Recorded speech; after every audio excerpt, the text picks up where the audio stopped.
Hi, I'm Nick. I'm business designer at Board of Innovation. In this video, I will explain you the business model canvas and how you can use it to iterate on your own business model and how it can help you to communicate better with your own team. The business model canvas is basically one big summary of your full business model. In just 9 different components, you can illustrate how one element has an impact on another element of your business model. There are 9 different elements, but I will explain you how it will work, and I will start with one specific example.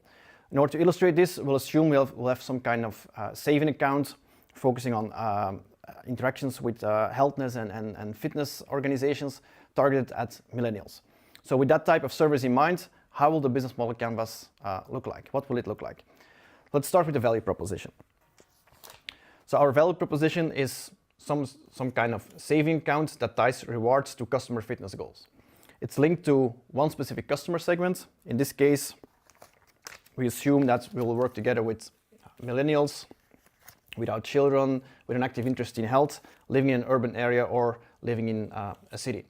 So this is the customer segment we have in mind for this example. Depending on your own business model, you might see that you could have multiple customer segments. And typically what you will see is you have multiple customer segments, you might have multiple value propositions as well. So you might want to cluster them and show them how they relate to one another. Once you have those two on the table, you typically, as a next step, will look at the relationships between them. So how will you bring that value proposition to this specific customer segment? There are 2 ways to approach this. On one end, you have a more emotional side. On the other end, there's a very functional side to that. So let me show how it works. So in order to build up an emotional relationship, we assume we'll work together with influencers, maybe using social media presence in order to do so. So via those channels, we can interact with customers, we can go into, maybe we can resolve specific issues they have, but basically there's an emotional side to this, how we'll link up to our own organization. Then there's a more functional side. How will we bring our products to this customer? In this case, there will be some kind of mobile app. There's a group of online distribution channels to bring this product to this specific customer segment. If you would have a retail business, you might offer retail stores and so on, but this time we look at a digital service. So a mobile app together with online distribution channels will probably do. So this is how you create value. Then you need to look at the back end of your business model. So what do you need in terms of resources to do so? On one end, you have key activities and key resources. Let's show you how that would work. So in terms of key resources, we assume here that we have maybe a team of marketing specialists, we need an IT team, maybe we need license deals on certain software. So there's a whole group of key resources that you will need to create this value proposition for your customers. So what will you do on a day-to-day basis? That will be your key activities. So there are multiple things you need to do, but let's take one example. For this business model, you need to negotiate deals with wellness providers. You will need to do that on a continuous, on a day-to-day basis. So negotiating deals is just one element. This is everything you will do in-house, but sometimes you need to work together with external partners as well. So not everything can happen within your own organization. So if those partners are critical, you will list them here as well.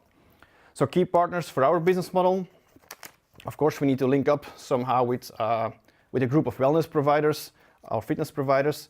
Maybe there's certain software that we'll need externally, so certain software providers will be essential for our business model, and so on. So you write down all the different components of the business model at the top, and then the next step would be to translate everything in the financial side of your business model. So what are the different costs and what are the different revenue streams?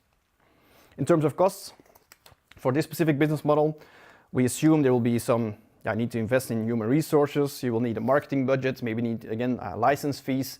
So there will be a whole range of different costs that you need to take into account to bring that business model to market. Then the last component here, how will you make money, or how do you get a return from your business model?